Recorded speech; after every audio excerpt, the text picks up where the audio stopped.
welcome back to Magic Muggle, a Harry Potter Aftershow. This is your host, Eric Cicada, aka Mr. Honest, your resident Ravenclaw, broadcasting from the highest tower in Hogwarts. And today, this is the moment the series changes forever. Because this isn't just another chapter breakdown. This is Voldemort coming back. Something that has kind of been hinted to for the whole series. We had one showdown at the end, Harry versus Voldemort / Professor Quirrell and Sorcerer's Stone, which was referenced a few times by Voldemort in this chapter.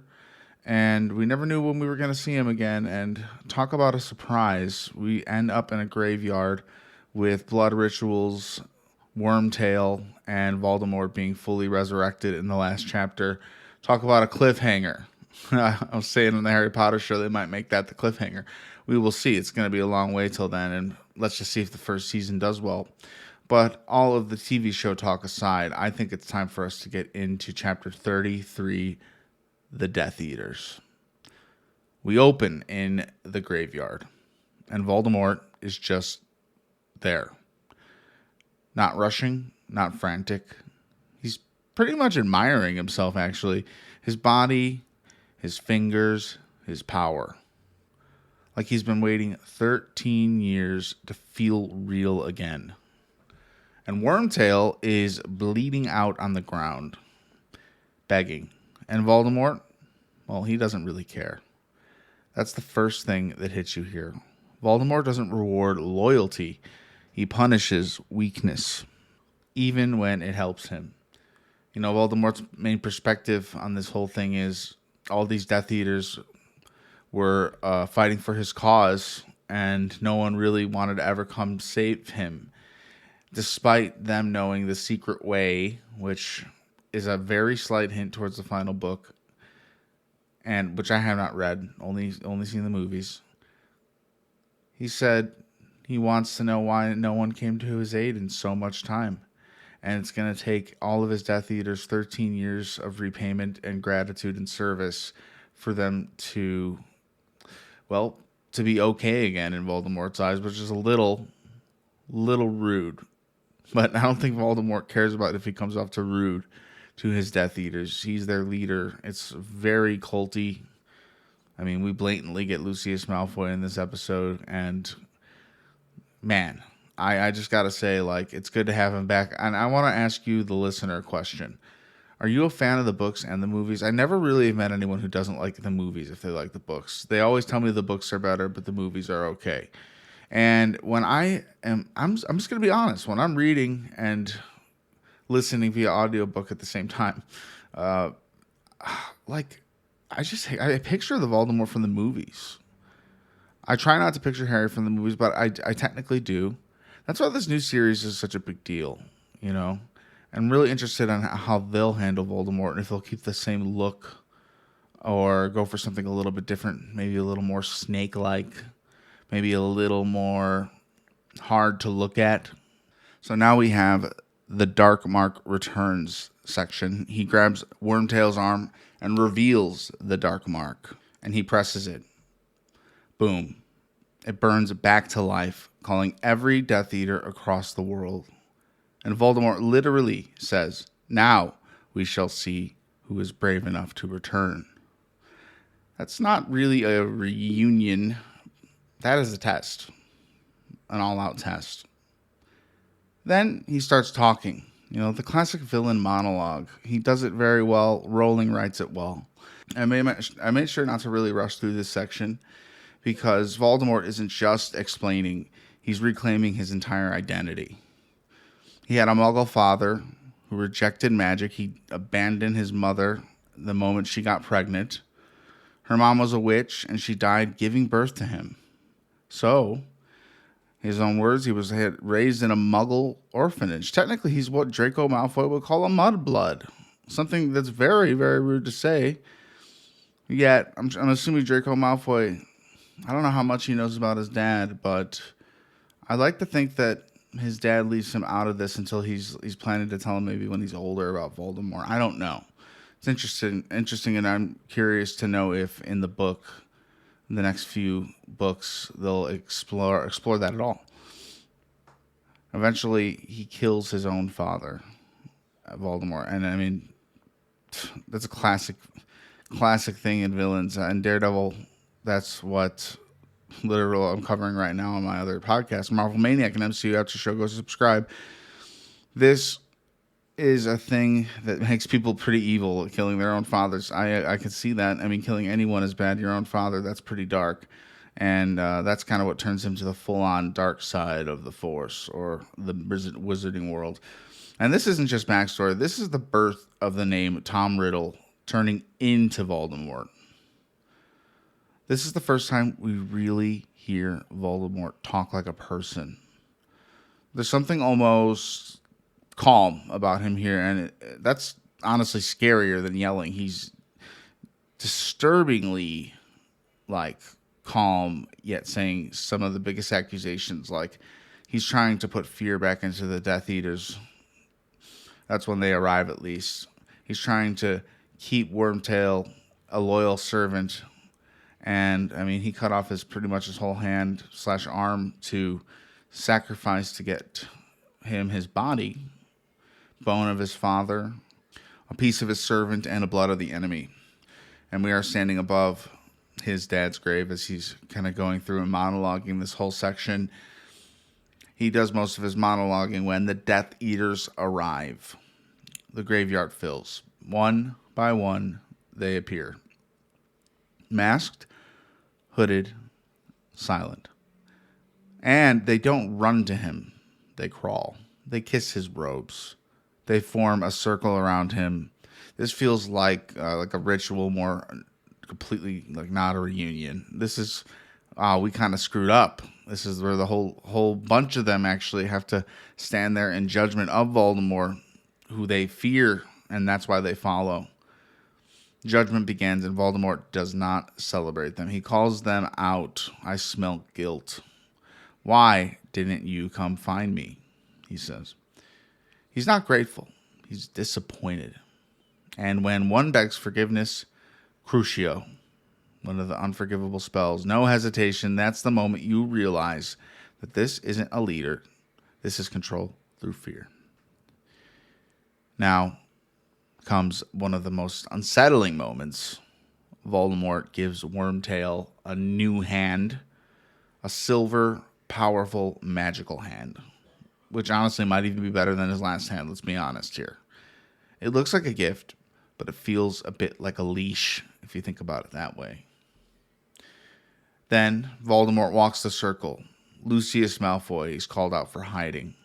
The Lestranges, praised for their loyalty, locked up in Azkaban rather than admit their guilt, or admitting their guilt technically, not denying who they were, the Death Eaters. They're in Azkaban. Missing Death Eaters. It's noted to Voldemort, and he says the Death Eaters will follow his cause and follow him from being the guardians of Azkaban to following him in his future army. And he reveals something huge as well.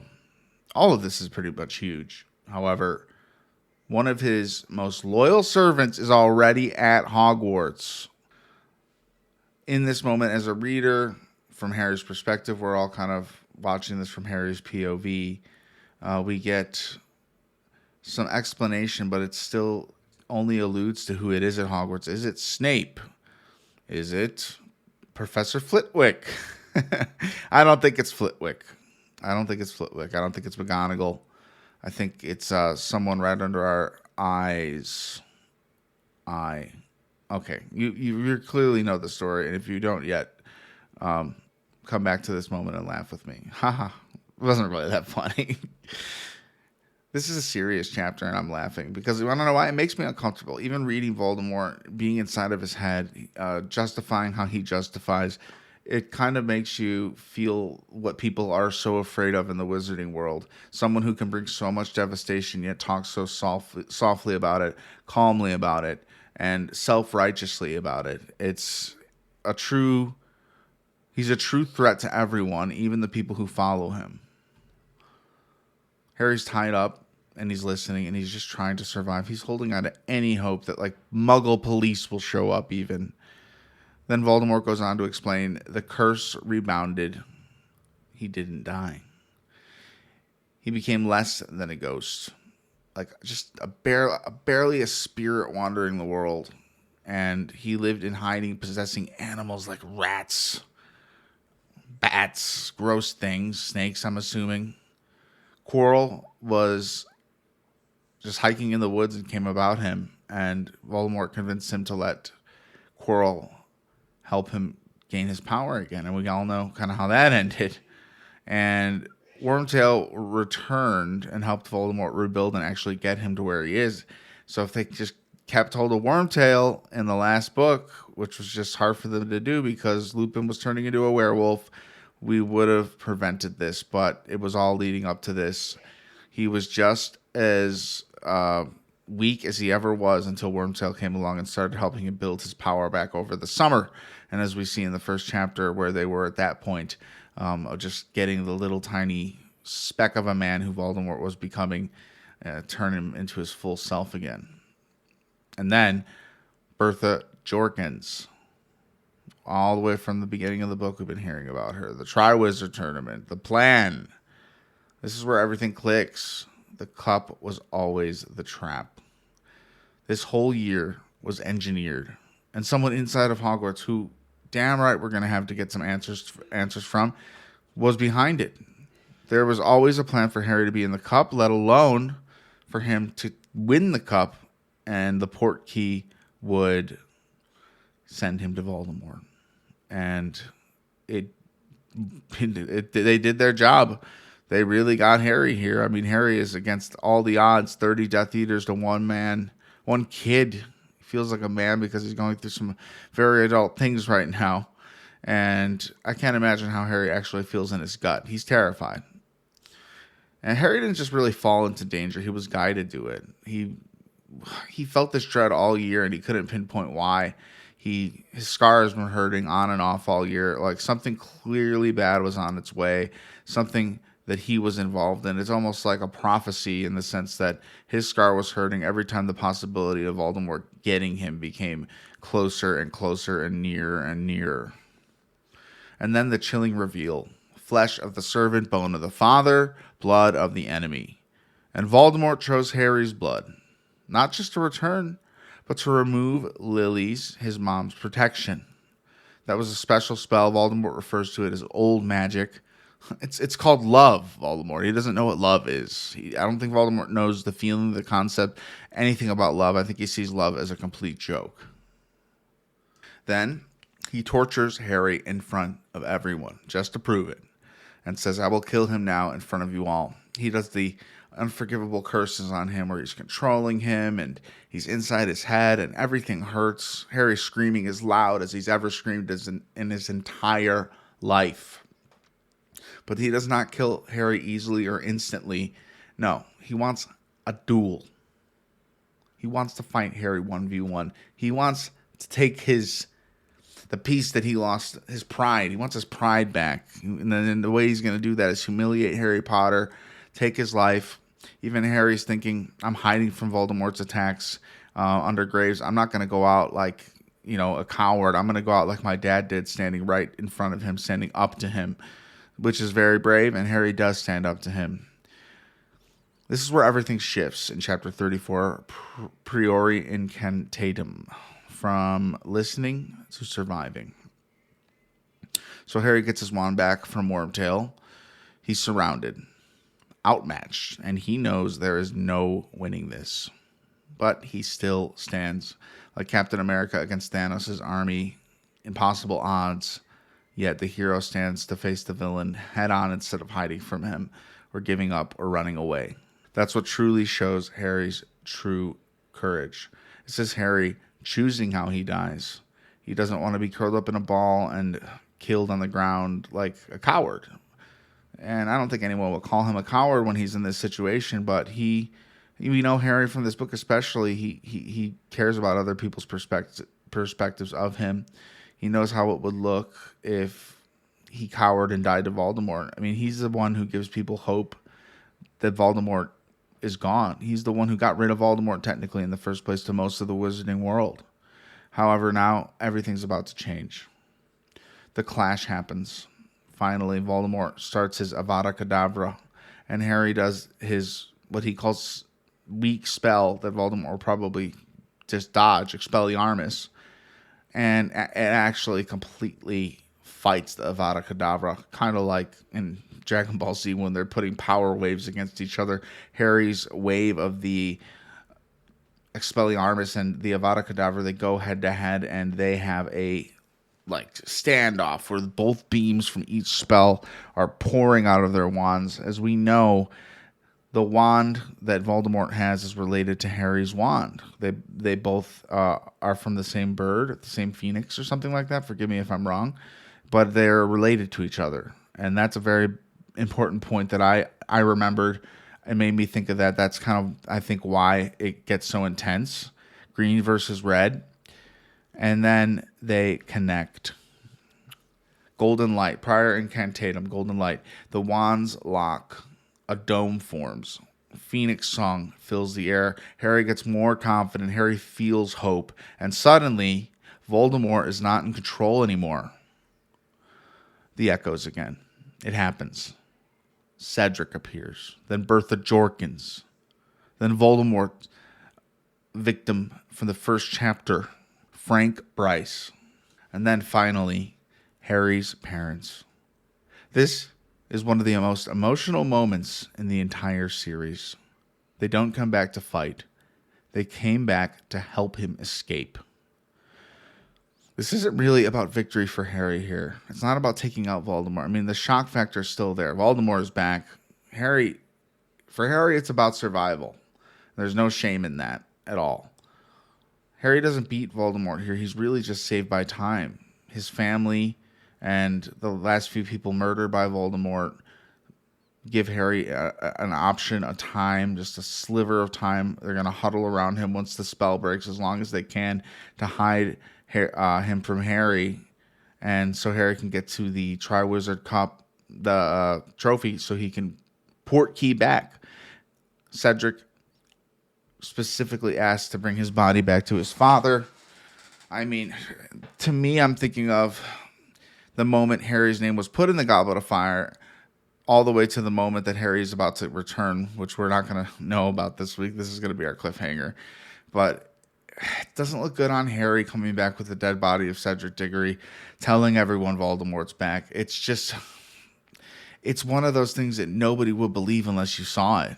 So this is going to cause a whole spiral, cause and effect, domino effect throughout the rest of the series. This is, like I said, a new beginning, kind of. This is where the book stops being a children's series and starts turning into young adult fully.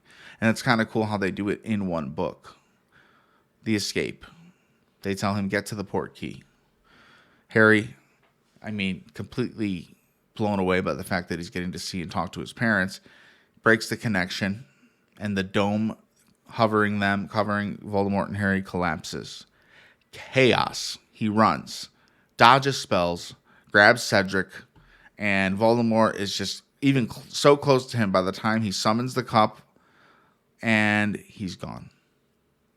And just like that, Harry escapes. But nothing is the same. Voldemort is back. Cedric is dead. And the world, they don't even know yet. If you felt that one, you already know. This is where everything changes. And next episode, we're going to deal with the fallout of all of this. This was a fun chapter to cover and rant on a little bit. I know I kind of jumped to a few different places like Marvel, and I compared it to Dragon Ball Z at one point. I'm a nerd.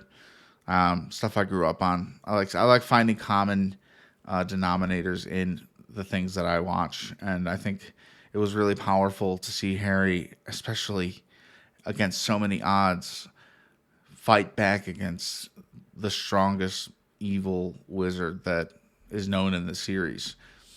He may be back, which is bad news, but Harry also didn't die in the process. We would have a very sad 4-book series if that happened. So we're lucky that Harry did make it out alive. But unfortunately for him, there's still a lot to figure out.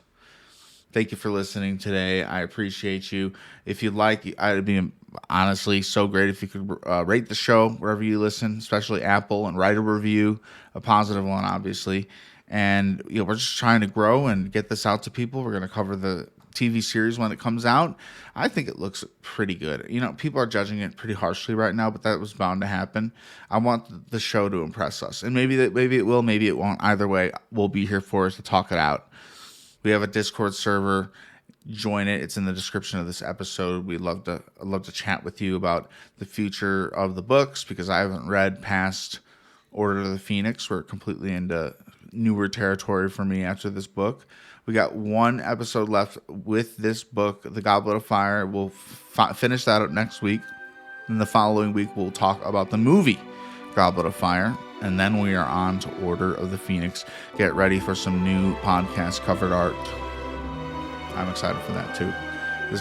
This book was the longest by far that we've covered, and we took our time on it. We did single chapter episodes.